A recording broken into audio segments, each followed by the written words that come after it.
Good afternoon, people, or I should say good evening. So this is going to be a quick one.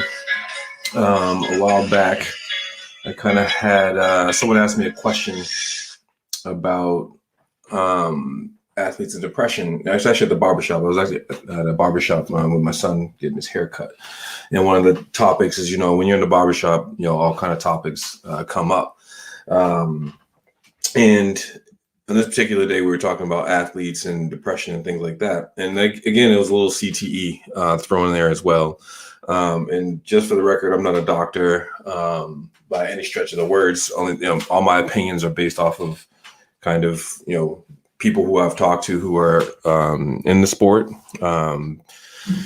People, myself, my life after, playing athletics and things like that, and being separated from athletics and stuff like that. So I think it's a conversation that could be had, a good conversation that can be had or needs to be had. And a lot of more people need to be a little more comfortable talking about it, because I know it's a very difficult subject to talk about, especially when you're talking about men. Men have a very difficult time talking about depression and their feelings and stuff like that. So athletes and depression. So a lot of people saying, a lot of people have, we've kind of gone through the whole thing of CTE and how CTE affects, athletes, during their careers and after their careers. But what people seem to miss is, and we'll use a couple examples, like, for example, like a guy like Junior Seau, who passed away, and, God rest his soul and stuff like that. When you are an athlete, right, you go through your entire life for the most part. I know I got a late start in athletics. I started, playing football when I was about in a freshman year in high school. But a lot of times what happens is as a athlete, you're praised throughout your entire career from the time that you start into the sport as a kid. And if you're really, really good, you're constantly having attention on you. You're constantly, getting praised for your abilities and stuff like that. And that kind of happens all the way up. If you're very fortunate to make it to a Division I school, you're praised. Division I college, that is, you're praised. And then if you're even more fortunate to move on to the National Football League, you continue to be praised and stuff like that. And the biggest part for a lot of these athletes, a lot of these big time stars and stuff like that, is that you're used to being praised your entire life. And what tends to happen is that becomes your identity, that becomes who you are. And so what happens is at the end of your career, and granted, like, over the course of your career, you have a ton of people around you. A lot of people want to be around you. A lot of people want to be your friends. A lot of people gravitate towards you because of what you do. And I'm sure this happens in other entertainment type of jobs as well. But I'm just speaking from a sports perspective. A lot of people gravitate towards you. A lot of people, want to be around you, want to be your friend, so to speak. But what happens is when you come to the end of your career, a lot of that halts. So you have to think of it from this perspective. Imagine being, loved all your life, being praised all your life, and then all of a sudden that comes to a halt. And when I say a halt, guys like Junior Seau, and other guys who've kind of experienced this, you go through a stage where, yeah, people still want to be around you, but it's not the same. The phone doesn't ring as much anymore. People don't want to be around as much anymore because you don't have that fame. You don't have you don't have that attention on you. You don't have that fame on you. So a lot of people tend to shy away from you, after your playing days are over. So again, you take that to a guy like these top athletes in the National Football League, for example, or any NBA, NHL, baseball, anything. You take those guys out of that realm. So now you're left with finding your identity. And what happens is, in these type of situations, a lot of the times, if you don't have anything to replace that adrenaline rush that you get, if you don't have anything to replace that feeling that you get when you step out onto the field, when people are cheering for you, if you don't ever find anything to replace that, then there's a strong possibility that you will go, or you could potentially go into, that state of feeling depressed, that state of not knowing what your worth is, not knowing what your value is, because you don't have anything to replace that. A lot of times what happens is a lot of these professional athletes, for the most part, you'll see them either go into coaching, like a guy like Deion Sanders, go into coaching. You'll see a lot of guys go into the broadcasting booth. You'll see guys go into like the administration portion.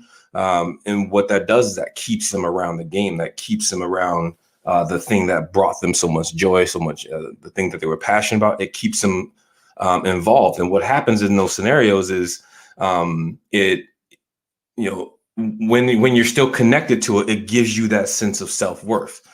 If you don't ever find anything to replace that, it becomes extremely difficult to cope with the idea that you're no longer the person, in your mind, you're no longer the person that you used to be. You no longer hold that position that you used to hold. And therefore, and you can't find anything to replace it, which makes it very difficult. I believe, a lot of us, you'll hear us say like, oh man, I'm getting that itch. I'm getting that itch. For a lot of us, again, that itch never really goes away. And a lot of us never get to kind of like scratch that itch again. It's a very difficult thing to kind of like move on for. For me personally, I kind of, after, I came back home and I wasn't playing anymore. I got my itch through coaching other kids and seeing other kids be successful. I coached at Barnesville for about 8 years, Barnesville High School for about 7-8 years. I played some semi-pro to kind of, keep scratching that itch. I tried to remain around the game as much as possible. But again, even though I got some fulfillment, there still was that part of me that and I felt like something was missing. And again, I always, every once in a while, and it kind of happens around like August, September, around that time where football season usually starts to ramp back up. And, you're seeing these guys getting drafted. You're seeing these guys going through the OTAs. You see these guys going into mini camps. Then you see preseason start. And again, we always feel, and if any of you know me, you've seen me and some of my other friends on there saying, if only I had one more shot, I'd do things so much differently. We're always going to feel that way. And a lot of times what really helps, and I encourage all you guys out there, if you have old films of yourself, if you have old pictures of yourself, whatever it is, continue to share those things with people. Continue to, to go and reminisce about those things, because what that does is that it's almost like some self-healing. And what that does, it just makes you feel a little better to be able to go back and look at that stuff, relive some of those moments, talk with some of those, talk through some of those moments with some of your friends. It truly is a kind of a therapeutic thing when you allow yourself to kind of dive back into those old videos, those old pictures, and have those conversations with some of your old friends, because all those old people kind of understand where you're coming from. And they understand where you've been. They understand that feeling, that adrenaline that you get of being on that playing field. And like I said, like a lot of these professional athletes, once you're done, sometimes, financially, a lot of guys aren't financially secure. So, they're struggling financially. They don't have a lot of family and friends, because once the money is gone, a lot of the people just disappear. So again, it's an extremely, extremely tough thing to kind of swallow. And like I said, from speaking from my own personal thing, I was very extremely lucky.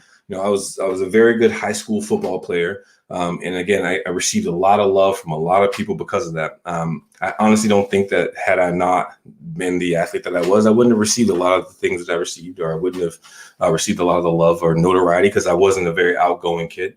I wasn't a very talkative kid. I didn't really hang out with anyone. But if anybody knows me, who knew me from high school, I was an extremely quiet kid. And you wouldn't know that by the way I played the game. I played the game with a lot of passion, with a lot of energy, but off the field, I was a very quiet individual. And I didn't, really hang out with a bunch of people and stuff like that. So it gave me a lot. And I was very fortunate to go on to a Division I college. And again, my first year, so I didn't play a whole lot. I got a couple of games in there as a true freshman and stuff like that. But again, I was still getting that, that rush, that feeling by running out of the tunnel and seeing like 60,000 people in the stands. I know at one point we went up to Michigan and played against the Wolverines, and you walk out the stadium and you're talking about 100-some thousand people just cheering. And they might not have been cheering for us, but they were, cheering to say the least, and to be able to experience something like that is truly amazing. And again, like once you go from that type of scenario, that type of situation, to just being, what most people would call just a regular guy, it's a very difficult thing for a lot of people. And I wouldn't be surprised if a lot of these athletes are, turning to alcohol, turning to drugs, turning to, different types of unhealthy lifestyles in order to try to fulfill that missing piece that they have when they no longer have that that ability to get on the field. For me, it really hit me hard. Again, I was able to kind of continue to play a little bit, rec leagues and stuff like that, but I ended up tearing my Achilles and no longer being able to kind of participate in these things. So for me, that was a very tough time. It really affected my work. My actual job that I have now, the job that pays the bills and stuff like that, it affected my work because I wasn't able to be active anymore. Wasn't able to hang out with the fellas and, play flag football, play summer league basketball, just do all the things that kept me, kind of like, entertained, motivated. Again, gave me that feeling, that adrenaline rush and being involved. I was no longer able to do that. So for me, it was a real tough thing. And again, it affected my work. It affected, how I was around people.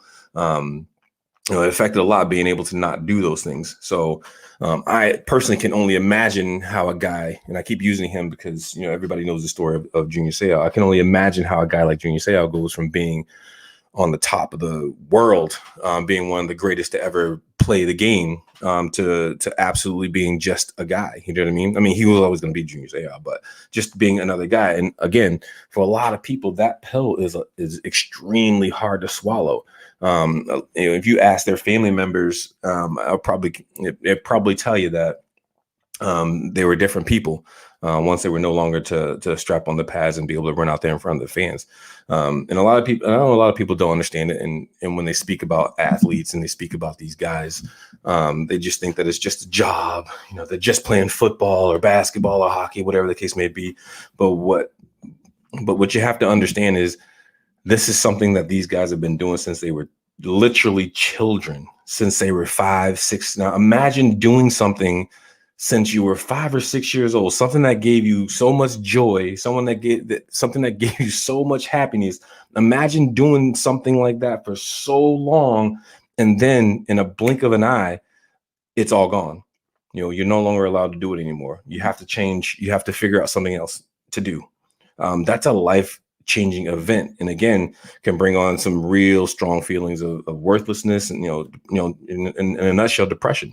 So I think what the NFL and a lot of these teams should do, and even starting in college, I think a lot of these teams in college, NFL, should really, and I know that they've done it. A lot of teams have like therapists, they have like clinicians and stuff like that, which is huge.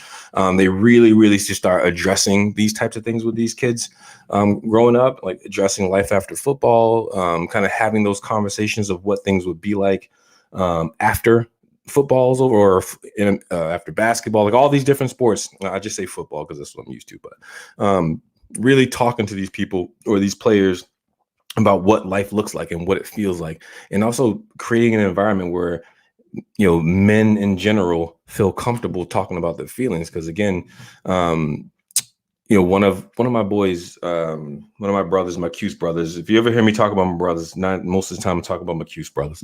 Talking about men being able to tell each other that you love each other, being able to express your feelings. For so long, it's always been like a taboo thing where you don't talk about your feelings, you don't go see a therapist. And I tell people all the time, like, when you think about therapy, you shouldn't think about therapy as something that you do when something negative happens. When you think about therapy, you should think about having or talking to someone when things are great, as a preventative measure. And again, a lot of professional athletes, a lot of guys don't do stuff like that. You only go out and see somebody when things are bad. So again, I think it's an issue that really needs to be addressed in the NFL, or NBA, all these places where these athletes have to kind of like transition into being just, again, I use the term lightly, but just being normal people. Because again, like I said, it's really, really tough. I wish I had had someone that I could have talked to, because like I said, I didn't feel it as much because I wasn't, I kind of, when I got to college, it was an eye opening experience for me. I went from being, always being the best athlete on the field to just being, to having to work to earn a position. So for me, that was kind of like, it gave me a head start on what it could potentially look like, not being the guy, just being another guy, and stuff like that. So for me, it's a little different. But once I did tear my Achilles, when I was home, that's when I kind of like, it hit me that, I'm never going to be able to do this again. I'm never going to be able to play sports again. At least in my head, that's what I was thinking. I'm never going to be able to play sports again. And then I started thinking like, football career is over. Once I came back from Europe, I actually, I'm kind of going off topic a little bit, but my career kind of ended on my own terms, I guess you could say. A lot of these athletes, their careers don't end when they're ready. A lot of these guys, come to work one morning, and I don't know if any of you guys have ever seen like Hard Knocks or anything like that. But what happens in Hard Knocks is, or in the NFL, is throughout training camp or preseason, there's a guy called the Grim Reaper. And yes, exactly what it sounds like, the Grim Reaper. What happens is the Grim Reaper, you could be sitting in a meeting, you could be at home, and you get the little tap on your shoulder. And once you get the tap on the shoulder, you pretty much know what's going on. So the first time I ever got cut was in Oakland. I had made it all the way through all the games, all the preseason games. I thought I had made it through all the cuts and stuff like that. And I was actually sitting in the special teams meeting. And watching film, preparing for the first season game, and all of a sudden it's an extremely dark room, and all of a sudden the door opens and the light kind of creeps in, and in the back of my mind I was like, just don't turn around, don't turn around, and sure enough, I got the tap on the shoulder, and before what seems like I could take a breath. They already had my stuff in my locker packed. They had my plane ticket ready to go, and they had a car out front waiting for me. And again, this isn't something that only happens to me. It happens to all the guys, who've ever kind of gone through the process. And in that moment, like, I felt what I believe is what guys feel like when it's over. When it's over, when you get that phone call and it's over and it's the end of your career, it's a very, very, very deep feeling of it's a potential that you may never step on the field ever again. Unfortunately for me, I had another run where I went another like 4 years, where I was, with the Chiefs, with the Titans, and with the Colts. And last year, the Colts sent me. I had just done a tour in Europe, and then after the season, the Colts. Actually, I went to Actually, people don't know this, but I actually got picked up by Pittsburgh. And I went out to Pittsburgh for the playoffs. And then I left Pittsburgh, and Pittsburgh said that they wanted to sign me as I was going back to the airport for the next season. But I ended up going back to the Colts, and the Colts wanted to send me back over to Europe. And at which point, for a third time, actually, I went twice. But for a third time, the Colts wanted to send me over to Europe again. And I just, at that moment, I got, for me, I got to choose. And again, we all have regrets. And sometimes I tell myself, if I just went back one more year, maybe that would have been the year. But, my kid was getting older, playing football, and I was missing a lot of stuff. So I personally just decided to kind of hang up the cleats and become a regular, quote unquote, regular guy. So for me, the end of my NFL career was a little different than a lot of guys, because a lot of guys don't get to choose. It just kind of ends up happening. You get released, you get cut, and that's nobody ever calls, nobody ever picks up the phone. So for a lot of guys, it's different. And again, there are days in between when I was with the Chiefs and the Titans. Before I went to the Chiefs and the Titans, I was struggling because I didn't know what I was going to do next. I had bills to pay. Didn't know where I was going to go. And it was about maybe like a 2-week period where I was just sitting at home, had no job. I had saved up money from when I was, with the Chiefs. I had saved up money and stuff like that. So I wasn't, crazy. It wasn't bad, but, I didn't have a job. I'm sitting at home wondering what my next move is going to be, wondering if I'm ever going to play football ever again. And fortunately for me, I got the call, and extremely excited. I got the call from the Titans. They flew me out. Agent told me to bring a duffel bag. So I brought a duffel bag with some clothes in it. Flew out to Tennessee. There were myself and 3 other DBs who were trying out for the same spot. It was no secret. They brought us all in the same time, and there was 4 of us in total, and we were running drills for every and I told myself in that moment, I was like, I'm not going home. I'm not going to be the one that goes home. I know what it feels like. And sure enough, after our workout, we showered and went into the office area. We were all sitting in the same office, waiting to go in. At that time, Jeff Fisher was the head coach of the Tennessee Titans. So at that time, we were all sitting in the office. And again, I'm still telling myself, well, you're not going home. You're not going home. And I'm looking around at these other guys, and I can look in their eyes and tell that they're probably thinking the same thing I'm thinking. You're not going home. I'm not going home. And Coach Fisher called me into the office, and he said, we love you. We love what you're doing out there. You're a great fit for us. We're going to sign you, but just don't tell those other guys when you go back out there that we're going to sign you. We're going to, come in and have them talk to them. So I went back outside, and I'm, happy as a pin in a blanket. And I know they could tell that I had some good news, but I couldn't say anything. But I ended up getting signed and staying there for a couple of years, which was great. And there's another story that I'll go in a different day. But again, it was the feeling of that high versus that low, that feeling of being sitting at home for 2 weeks, not knowing where you're going to go, not knowing if anyone's ever going to calling my agent, every other day, asking him, is there anything? Did you get anything? Is there anybody? And him saying, well, nothing yet, to getting that phone call and saying, hey, you're going out to Tennessee. Getting that phone call, I knew what it felt like to kind of not to be in that place. You know what I'm saying? It was depressing. It was very depressing to be in that place, to not know where you're going to go. Not knowing if this is it. Again, I was still young, about 20 something years old, 24, 20, 25, whatever, 25 years old, young kid, not knowing what the next step was going to be. So it was extremely, depressing situation. But again, like I said, I got to choose, when I was done, which made it a lot easier for my transition, past the game. But I know, but it was a great experience. A lot of guys' experiences are much, much better than mine, much more longer, much more fame than my career. I didn't have a famous career. I didn't do a whole hell of a lot, but I got there. I reached a dream. And again, I got to call it quits when I wanted to call it quits. Would I like to go back then when the Colts asked me to come back and do another contract and go over to Europe and Yeah, I wish I would have just went ahead and done it. Just to kind of see what would happen, because I had great seasons in Europe. I was one of the top, in my opinion, one of the top defensive backs out there. Started both years. I was out there, made some great connections, stuff like that. But just so you guys know, depression in sports is real. And a lot of these guys don't have anybody to fall back on. A lot of these people don't have friends that they can fall back on. A lot of these guys don't have people that they can talk to when they are feeling this, when they're feeling lonely, when the game is passed them by.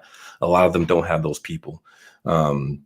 So it's important that, and I believe that the NFL has done a better job since I was there, but I hope that they're doing a better job in preparing these guys for what life looks like after the game is over and done with.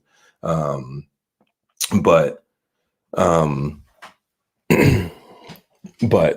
a lot of these guys don't. And again, depression is a real thing. We see it every single day in other jobs, other positions, other fields. But that's just my little bit on the NFL and depression and stuff like that. I do have other stories and stuff like that I like to share with you guys as I kind of learn more about this whole streaming, podcasting, whatever the case may be thing is. So please bear with me as I learn more about this type of stuff. Again, I put up a video earlier today about granting wishes and stuff like that. We have a lot of stuff going on, a lot of good stuff coming down the road. So stay tuned. Shout out to, Compass Moving and Storage. Please go check them out when you got a chance. Eliminadio Underground Communications, if you want. a website done for you. Go check it out. My man hooks it up. If you want to know look at some of his work, you can go to his website in the link there, or you can just go check out my website at www.grantingwishesinc.org, and check out my website as well and see some of the work that he's done. So again, thank y'all for spending a couple moments with me. I do have a bunch of stuff going on. I have a bunch of topics coming up. So hopefully more and more people will start to join as the word gets out. Again, I'm still learning how to use this thing. As I figure it out more and more, it'll get a little better, and we'll have a lot more content going on here. So again, y'all have a good night. Thank you for joining me, and I'll get back at y'all soon. Good night.